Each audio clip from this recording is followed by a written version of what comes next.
മാറിക്കോട്ടോ. നിങ്ങളുടെ പേരൊക്കെ എങ്ങനെ? അജോ. ഞാൻ വീഡിയോ ഒക്കെ ചെയ്ത് കൊടുക്കാം. എന്തോ അല്ല, ഞങ്ങൾ പഠിച്ചോണ്ടിരിക്കുക. നമ്മൾ കഴിഞ്ഞ ദിവസം ആലപ്പുഴ പോയിട്ട് തിരിച്ചു വന്നപ്പോൾ കയറിയ ബോട്ടാണിത് കേട്ടോ. ബോട്ടയിലെ ജീവനക്കാരാണ് ഇവർ. വളരെ നമ്മൾ ഒരു കാര്യം ചോദിച്ചു കഴിഞ്ഞാൽ പറഞ്ഞു തരാനും അങ്ങനെയുള്ളതിനെല്ലാം തയ്യാറാവുന്ന രണ്ട് ജീവനക്കാർ. ഒത്തിരി സന്തോഷം തോന്നി. അതായത് നമ്മൾ ഇറങ്ങിയ സമയം എന്ന് പറഞ്ഞാൽ ഇപ്പം കുറച്ച് മാറിപ്പോയി. അതായത് നമ്മൾ ചെന്ന് ഒരു അരമണിക്കൂർ കൊണ്ട് വെയിറ്റ് ചെയ്യേണ്ട ആവശ്യമുണ്ടായിരുന്നു. പക്ഷേ ഇവരെ കണ്ടു. ഇവർ പറഞ്ഞു ഇവർ പക്ഷേ ഓട്ടത്തിലുള്ള ബോട്ടല്ലായിരുന്നു. റിപ്പയറിങ് കഴിഞ്ഞിട്ട് ട്രയലോ മറ്റോ ഓടുന്നൊരു സമയമായിരുന്നു. പക്ഷേ നമ്മളെ കയറ്റാമെന്ന് പറഞ്ഞു. നമ്മളതിൽ കയറി. പിന്നെ നമുക്ക് അത് ചെന്നിറങ്ങുന്ന സ്പോട്ട് വേറെ കുമരകം അല്ലായിരുന്നു. അപ്പോൾ അവിടുന്ന് എങ്ങനെ പോകണം എന്നുള്ള കാര്യങ്ങളൊക്കെ പറഞ്ഞു തന്നു. അങ്ങനെ അവിടുന്ന് അവരോടൊക്കെ യാത്ര പറഞ്ഞ് തിരിച്ച് കോട്ടയത്തിന് ഇറങ്ങി.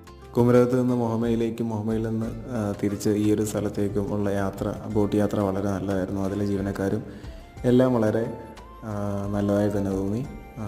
അങ്ങനെ ആ യാത്ര അവിടെ തീർന്നു.